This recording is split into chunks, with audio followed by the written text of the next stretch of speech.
ಗೆಳೆಯನ ಸಾವು ಕೃಷಿ ತಾಪಂಡ ಭಾವುಕವಾಗಿ ಸಾಲುಗಳನ್ನು ಹಾಕಿದ್ದಾರೆ ತಮ್ಮ ಇನ್ಸ್ಟಾಗ್ರಾಂನಲ್ಲಿ.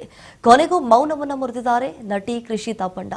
ನೋಡಿ, ಗೆಳೆಯನ ಅಗಲಿಕೆ ಬಗ್ಗೆ ಕೃಷಿ ತಾಪಂಡ ಸಾಲು ಸಾಲಾಗಿ ಬರೆದು ಹಾಕಿದ್ದಾರೆ. ಗೆಳೆಯನ ಸಾವು ಕೃಷಿ ತಾಪಂಡ ಭಾವುಕ ಸಾಲುಗಳನ್ನು ತಮ್ಮ ಇನ್ಸ್ಟಾಗ್ರಾಂ ಪೋಸ್ಟ್ನಲ್ಲಿ ಹಾಕಿದ್ದಾರೆ. ಕೊನೆಗೂ ಮೌನವನ್ನು ಮುರಿದಿದ್ದಾರೆ.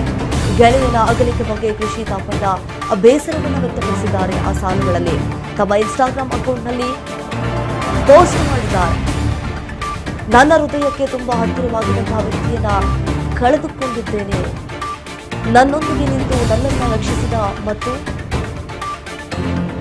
ದಯೆಯಿಂದ ನನ್ನನ್ನು ನೋಡಿಕೊಂಡ ಒಬ್ಬ ವ್ಯಕ್ತಿ ವೈಶಾಖ್. ಆತನನ್ನು ಕಳೆದುಕೊಂಡು ಭಾವುಕವಾಗಿದೆ. ವೈಶಾಖ್ ಕಳೆದುಕೊಂಡಿರುವುದು ನನಗೆ ಅದನ್ನ ಅರಗಿಸ್ಕೊಳ್ಳೋದಕ್ಕಾಗ್ತಾ ಇಲ್ಲ. ನೋಡಿ, ಕೊನೆಗೂ ಮೌನ ಮುರಿದಿದ್ದಾರೆ ನಟಿ ಕೃಷಿ ತಾಪಂಡ. ತಾವು ಕಷ್ಟದಲ್ಲಿದ್ದಂತಹ ಸಂದರ್ಭದಲ್ಲಿ ಆಕೆಯ ಜೊತೆಯಾಗಿದ್ದ ವೈಶಾಖ್, ಆತ ಈ ರೀತಿಯಾಗಿ ಮಾಡಿಕೊಳ್ತಾನೆ ಅಂತ ಹೇಳಿ ಕೂಡ ನಾನು ಯಾವತ್ತೂ ಭಾವಿಸಿರ್ಲಿಲ್ಲ. ನನ್ನ ಜೊತೆಯಾಗಿರ್ತಾನೆ ಅಂತ ಹೇಳಿ ನಾನು ಭಾವಿಸಿದ್ದೆ.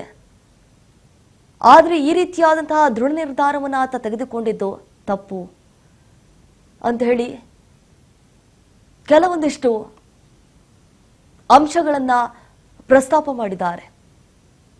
ತಮ್ಮ ಇನ್ಸ್ಟಾಗ್ರಾಂ ಖಾತೆಯಲ್ಲಿ ಹಂಚಿಕೊಂಡಿದ್ದಾರೆ ಭಾವುಕವಾದಂತಹ ಸಾಲುಗಳನ್ನು.